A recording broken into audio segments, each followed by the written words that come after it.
अस्सलाम वालेकुम नाज़रीन, आप देख रहे हैं ZH एंटरटेनमेंट। मैं हूं ज़हीर अहमद। नाज़रीन, ड्रामा रिव्यू हाजिर है। जनरल से आगे पे बात करेंगे, उसके अलावा तुम्हारे हुस्न के नाम पे ख़ास तौर पे और जीवन नगर पे ख़ास तौर पे बात करेंगे। फिर काबली पुलाव, थोड़ा सा बेलगाम पे भी बात कर लेंगे, झोंक सरकार पे बात करेंगे थोड़ी थोड़ी।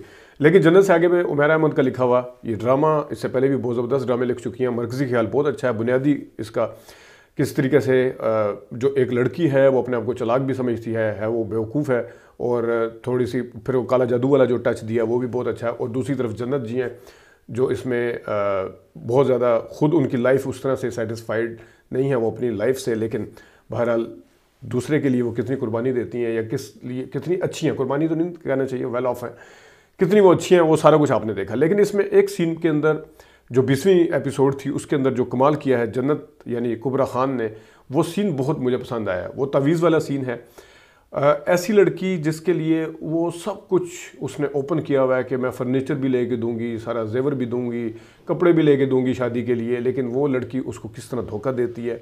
और उस धोखे का जब उसे पता चलता है तो वो किस तरीके से उसके फेस एक्सप्रेशन है। अगरचे वो पहले कैमरा सीसीटीवी वाले को कहती है कि सिर्फ मेरी मेड आती है, मेड के बारे में वो सोच भी नहीं रही, वो शोर के ऊपर शक करने के लिए तैयार है लेकिन उसके बारे में सोच भी नहीं रही। लेकिन जिस वक्त पता चलता है कि तावीज़ जो है वो किसने रखा है, उसने जिसके ऊपर वो इतना ट्रस्ट करती है, उसने जिसके लिए वो सब कुछ देने के लिए तैयार है, उसको वहाँ पे जो कुबरा खान ने अदाकारी की है। दो मैं आपको एक शॉर्ट से क्लिप दिखाता हूँ। आप सबसे पहले देखें जहाँ पे वो ये देखती है कि तकिए को खोल रही है तबस्सुम, और किस तरीके से कुबरा खान जो है ना पहले यूं करके देखती है, उसके बाद थोड़ा सा आगे होती है यूं। ये ज़रा सीन देखें, फिर मैं बात करता हूँ बाद में।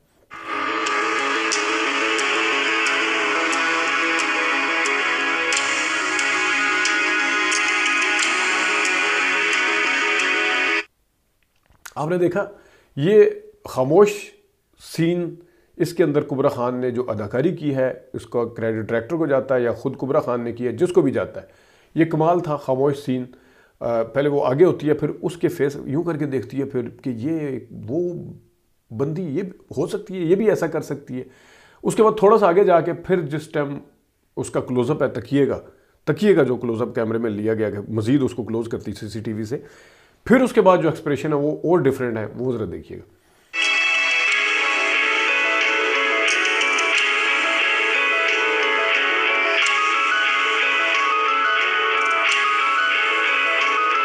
नाज़रीन, ये वो सीन है।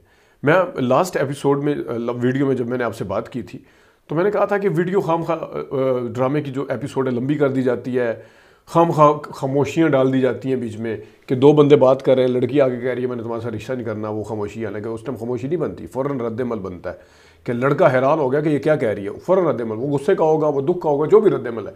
उसके अंदर म्यूज़िक बजने का कोई मार्जिन नहीं है, उसके अंदर खामोश रहने का, हाँ शौक के हद तक 10 सेकंड की खामोशी रह सकती, 30 से 40 सेकंड के बीच में अब म्यूज़िक के लिए हम टाइम दे रहे हैं जी चले। लेकिन ये वो खामोश सीन है जो क्वालिफाइड था, जो बहुत ज़बरदस्त, जिसके अंदर डायरेक्टर ने, राइटर ने और ख़ास तौर पे जो एक्टिंग कर रहा है स्क्रीन के ऊपर, उसने अपना मैसेज बगैर बोले जिस तरह कन्वे किया है, ये कमाल था बिल्कुल। और इसके साथ ओवरऑल जिस मैंने ड्रामे की बात की बहुत ज़बरदस्त। 19 एपिसोड में जिस टाइम वो कहता है कि मैं इसको लेके जाता है उधर से जन्नत के घर से तबस्सुम को, और तबस्सुम उसके मोटरसाइकिल पे बैठने के लिए तैयार नहीं है, लेकिन जन्नत कहती है कोई नहीं गाड़ी छड़ी, तुम इसके साथ जाओ। तो वो रास्ते में मेरे ख्याल में नारियल का वो जगह पे रुकते हैं जहाँ पे पानी पीते हैं, जूस पीते हैं, वो जो भी उसका होता है। तो वहाँ पे दिन है, बाकायदा दिन है वहाँ, और ये आपस में बोल भी नहीं रहे, ये भी नहीं कि कहीं और गए होंगे, वो भी बहुत ही खिंचा सा माहौल है। लेकिन घर पहुँचने तक बाकायदा तौर पर रात हो चुकी होती है, तो इसका थोड़ा सा ख्याल रखना चाहिए था टाइम का, यह ख्याल रखना। दूसरा एक और मुझे जो इशू नज़र आता है, जैसे मैंने पहले कहा है कि क्यूबी ने गाना गा के कमाल कर दिया है, ख़ास तौर पे सिक्का भी खोटा है, चमकीला जैसे सिक्का भी खोटा है। फिर क्यूबी ने जो एक्सप्रेशन दिए हैं कुरतुल्लैन बलोच ने उस OST के अंदर गा के, और ये मनमाइल का मुझे गाना भी याद आ जाता है थोड़ा सा। और जो ख़ास तौर पे मनमाइल में जिस टाइम शुजा साहब बीच में एंट्री मारते हैं क्यूबी के साथ, इसमें भी जिस टाइम शुजा जब एंट्री मारता है तो दोनों का वो एक सिमिलरिटी नज़र आती है। लेकिन पॉइंट ये है कि जिस तरह जब मैंने कहा कि खींचा जाता है ड्रामे को, उस टाइम ये भुला दिया जाता है कि ड्रामे की जो जान है वो OST है अगर, तो OST जो है जिस तरह क्यूबी ने गाया है, उसको जो मजलूम बंदा है जिसके साथ जुल्म हो रहा है, जन्नत जी मजलूम है, उसकी फैमिली लाइफ ठीक नहीं है, शो ठीक नहीं है, उसका फ्रॉड कर रहा है, उसके ऊपर वो बैकग्राउंड म्यूजिक बनता है। अच्छा चले, मैं बेनिफिट ऑफ डाउट दे देता हूँ। तबस्सुम जो है इतनी जल्दी उसे इश्क भी हो गया खैर उस दूसरे वाले लड़के से जिसको जन्नत जी निकाल देती हैं अपने उधर से काम से। चलें थोड़ी देर के लिए मान लेते हैं, अगरचे ये लालची है, इसके ऊपर भी क्यूबी का वो गाना उस तरह से नहीं बनता कि चमकीला जैसे फारूक पे बनता है, क्योंकि फारूक के लिए फारूक की मोहब्बत बड़ी सच्ची थी, फारूक अभी भी सच्ची मोहब्बत करता है। उसके साथ अगर ये तबस्सुम कुछ करती है तो उसके बैक पे बनता है कि वो गाना लगा हुआ यूं करके बैठा हुआ है या दुख है उस पर बनता है, या जन्नत जी पे बनता है। मुझे अब तबस्सुम पे मैं चले बेनिफिट ऑफ डाउट दे देता हूँ, लड़की बेवकूफ़ भी है, उससे मोहब्बत तो नहीं हुई, वो खैर वो कहती भी है कि मुझे अच्छी ज़िंदगी दे सकता है, सच्ची मोहब्बत को ठुकरा के उसके ऊपर भी क्यूबी का गाना लगाना इस तरह ज़्यादती है बिल्कुल। और ख़ास तौर पे जो गौहर रशीद साहब हैं जिन्होंने शादी अपने मकासद के लिए की हुई, ख़ास मकासद की, इंतहाई लालची आदमी दिखाया है जिसको, उस गौहर रशीद के पीछे मुझे बिल्कुल समझ नहीं आती। अब ये ज़रा देखिएगा जहाँ पे जन्नत उस पर तबस्सुम वाले में बेनिफिट ऑफ डाउट दे देता हूँ, लेकिन जो ट्रांजिशन हो के तबस्सुम से ये वाला गाना क्यूबी का आता है कि यूं करके बैठा हुआ है जनाब गौहर रशीद, पता नहीं इसके अंदर कितना जुल्म हो गया इसके साथ, 2 शादियां करके बैठा है, वो जालिम नहीं है, वो प्लान करके बैठा है मैंने अपना कौन सा प्रोजेक्ट जन्नत जी से पूरा करवाना है उसके पैसों से, वो ये प्लान करके बैठा। तो क्यूबी के गाने के साथ ज्यादती ना करें, खुदा का नाम है। तो वो इसके ऊपर क्यों आप सिर्फ ड्यूरेशन पूरी करने के लिए आप ड्रामे के मेरिट को किल नहीं कर सकते। आप देखें ज़रा इसको कि यहाँ पर बनता था, इसका एक फ्रॉडी आदमी है, एक लालची आदमी है, उसके पीछे आप क्यों गाना लगाया हुआ है, ज़रा एक हल्की सी झलकी देख लें।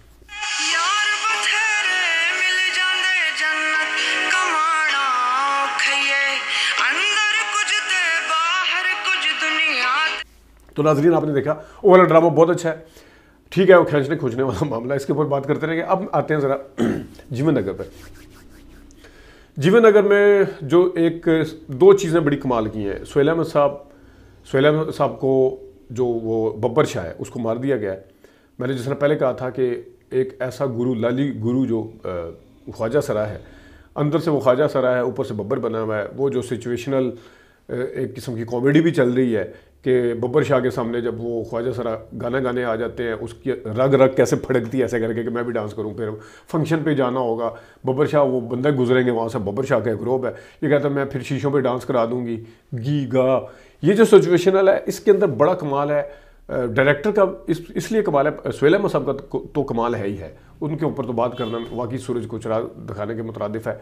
वो बहुत ही गहराई के अंदर जाके और इजी, ये नहीं कि किसी के देखने वाले को पता चलेगा पता नहीं क्या पार्टी कर रहे हैं। मैं अक्सर इसके ऊपर बात करता होता हूँ कि जो बंदा अदाकार अच्छा हो ना, उसको फिर बहुत ख्याल रखना पड़ता है कि मैं कहीं ओवर ना हो जाऊँ, मेरा एक एक्सप्रेशन भी ओवर नज़र नहीं आना चाहिए। तो सुहेल अहमद ईजीली सारा कुछ कर लेते हैं, लेकिन होती बड़ी डेप्थ है।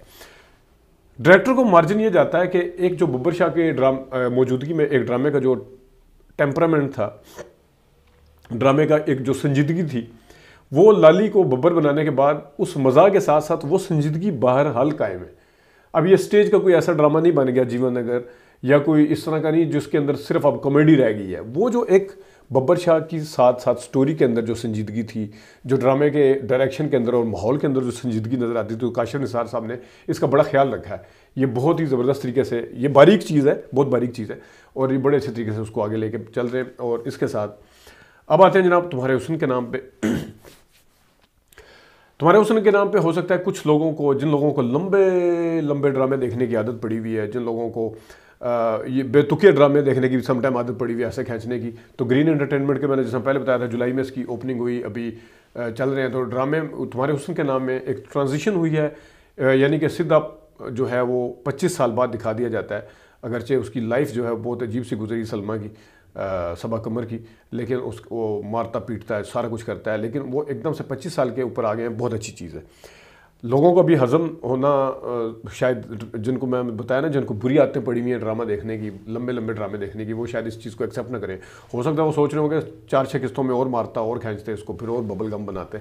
लेकिन बहरहाल ये ट्रांजिशन है, ज़ाहिर है अब वो क्योंकि एक नई जनरेशन आई है, तो नई जनरेशन के वक्त देखने वाले के लिए वो पुरानी स्टोरी का जो इम्पैक्ट होता है वो आहिस्ता आहिस्ता ख़त्म हो जाता है, या एक नई चीज़ सामने आ जाती है, उसका इम्पैक्ट बनते बनते टाइम ज़रूर लगता है। लेकिन मैं यहाँ पे तुम्हारे हुस्न के नाम के राइटर को या तुम्हारे हुस्न के नाम के डायरेक्टर को या चैनल जिसका भी क्रेडिट है, मैं जिस तरह कहता हूँ, उस दिन भी मैंने कहा था कि देखना होगा कि कितना खींचते हैं। उन्होंने खींचने की कोशिश नहीं की, फास्ट फॉरवर्ड में ड्रामे को रखा है और एक नई जनरेशन आ गई है। अभी बहरहाल बूढ़ी ओल्ड एज वाली जो सलमा है यानी सबा कमर है उसको नहीं दिखाया, अभी ओल्ड एज वाले इमरान अब्बास को नहीं दिखाया जो उनके बच्चे बड़े हो गए हैं, एक का बेटा एक की बेटी। तो अब देखते हैं आगे ड्रामा कैसे चलता है, लेकिन ये एक क्रेडिट दिया जाना बहुत ज़रूरी है। ओवरऑल ड्रामा सबा कमर की वजह से, इमरान अब्बास की वजह से, उसके माहौल की वजह से, और वो जो लड़का है आतिफ था उसकी वजह से, और सलमान शाहिद की वजह से ख़ास तौर पे, और जो उनकी मिसेज हैं उनकी वजह से ड्रामा बहुत अच्छा था और अच्छा चल रहा है। अभी नया उसमें दाखिल हुआ है फेज़ में, देखते हैं आगे जाके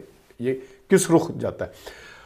अगला ड्रामा है जनाब साहब झोंक सरकार। झोंक सरकार मेरा फेवरेट ड्रामा है। लोग जाके कहते हैं कि जो फिल्में वो ड्रामों की तरह की बन रही है, लेकिन इसके अंदर मुझे बाकायदा तौर पे फिल्म की भी झलक नज़र आती है। खामोश सीन भी अच्छा है, बैकग्राउंड बहुत अच्छा है, विलन बहुत अच्छा कर रहा है, फरहान सईद बहुत अच्छा कर रहा है, हिबा बुखारी बहुत अच्छा काम कर रही है, सारे बहुत अच्छा काम कर रहे हैं, उनकी बीवियाँ बहुत अच्छा काम कर रही है। इसमें किस में तो खैर कम आए थे। ख़ासतौर पर मुझे जो मीरल है वो पीरल है कि मीरल है, जो बेटा है, जो भी दोनों में मैं कंफ्यूज कर जाता हूँ, जो उसका बेटा है आसिफ रज़ा मीर को बहुत अच्छा कर रहा है, कॉन्टीन्यूटी बड़ी ज़बरदस्त रखी हुई है। अच्छा छोटे किरदार जो जहांदाद का किरदार है, कुंदन का किरदार है, वो शरीफे का किरदार है, एक और जो किरदार है जो ट्रेन में साथ जाता है पुलिस वाला, ये बहुत ही अच्छी है और इनकी आवाज़ भी बड़ी अच्छी है जो दूसरे वाले किरदार की, बहुत अच्छा काम कर रहे हैं झोंक सरकार के अंदर। ये था। और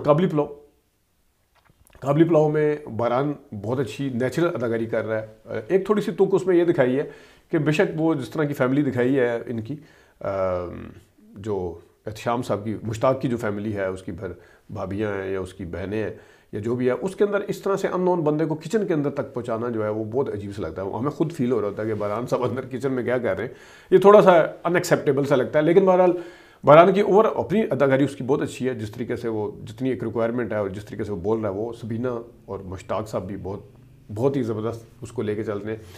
इश्क मुर्शद की पहली एपिसोड पे मैंने बात की थी, दूसरी एपिसोड पे डिटेल से बात बाद में करेंगे और बेलगाम पे भी बात करेंगे। अभी तक के लिए इतनी इजाज़त दीजिए, अल्लाह हाफ़िज़।